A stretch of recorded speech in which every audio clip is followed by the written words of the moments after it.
Well, I'm happy to introduce to all of you our guest, Ricky Staub. He's someone I've known for years. I would consider him a friend. I don't know if it's reciprocated, but I'd say Ricky's a friend. For sure.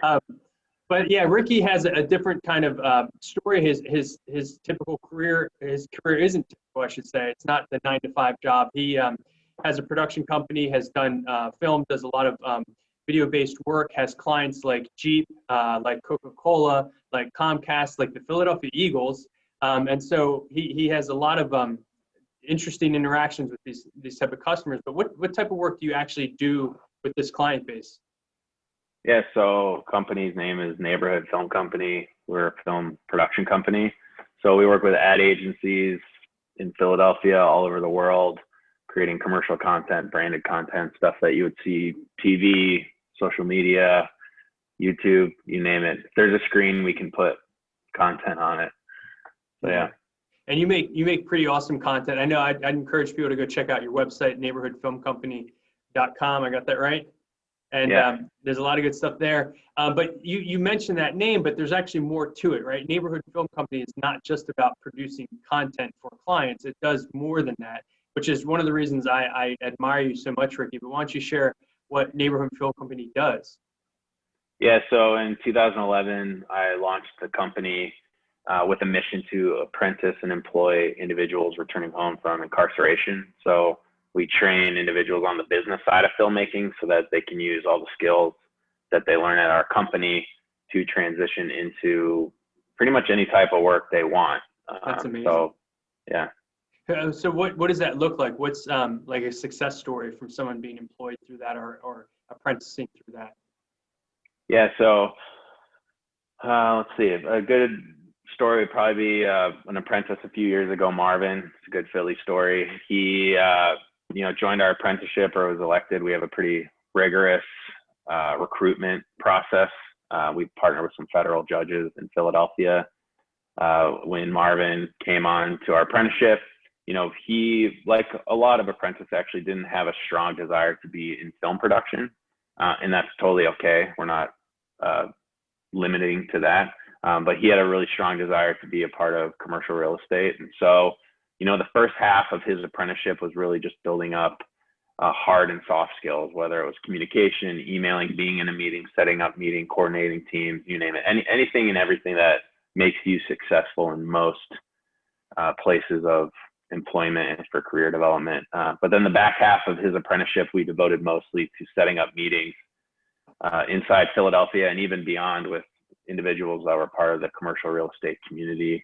And eventually, via connection through us and the judges, we were able to get him a meeting with the head of the Philadelphia Housing Authority, who ended up hiring him. He worked as I think he was a resident manager for some of their buildings for a couple of years, but now he's actually partnered with Connor Barwin and his organization and executive director, Jeffrey Tubbs, doing development within communities in Philadelphia. And they're actually planning to use that to launch their own apprenticeship, basing it off of our model as well. So yeah, Marvin he's a success story for sure. That's awesome, man.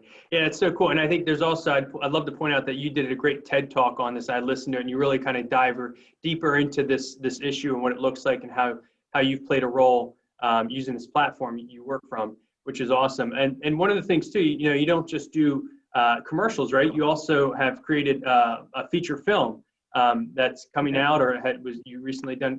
Tell us about that, the name of it, where you were shot, who was involved with that. Yeah, so last year we shot our first feature film. Actually, we were able to make it in Philadelphia. It's called Concrete Cowboy with Idris Elba and a host of other amazing actors. What really made it special, though, is much like the work we've done in the past, I was able to put a lot of the community from Philly, not only in the film, but working behind the scenes on the film. So it was really doubling down on our apprenticeship model. So I'm very grateful to the actors and producers and financiers that all believed in that vision. It's very unorthodox, but I ended up, I think, making for a really special film on the screen and behind the screen.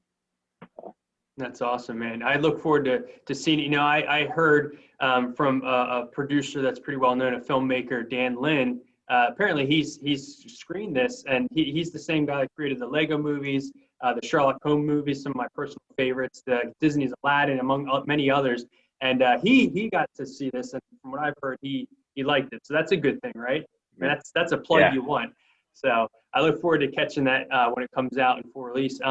You know, I think what's important there too is we wanted to interview you because you have a different story. It's kind of a neat career path that you've been on, not one that we're all familiar with. But what I think really always resonates with me about you is that, you know, what's really important to you at the end of the day? Is it just the work and paying the bills, or is it something more? And does that something more maybe tie into what we do at Worthwhile Wear? Yeah, absolutely. I mean, you know, the reason I'm love partnering with you or your organization is, you know, organizations like yourself that not only are creating, let's say, a great product, but the mission and reason behind it is typically what I look for, because I think there's a lot of organizations or companies out there that more or less what they're doing is a facade, isn't actual. And so I'm just trying to always connect with people like yourself who I believe their mission is sustained because they have actual specific humans and hearts in mind when they're doing their work. And so, yeah, I've always appreciated our conversations and our ability to partner on all kinds of crazy things, even like a virtual telethon like this. Yeah. Well, I echo that too. I think the reason we feel connected to you guys, and I feel personally connected to you, is because, you know, your core importance, your core values ties back to the importance of people. And that's what we're in the business of here at Worthwhile Wear is really restoring value in lives that have been told they're less than, but letting them know that they do have value, as you've done in your work too. So that's common ground that we share. But I thank you for this time. Thank you for you know, Zooming us all the way from California. And it's good to reconnect with you in this way. Absolutely. Likewise. All right. Take care.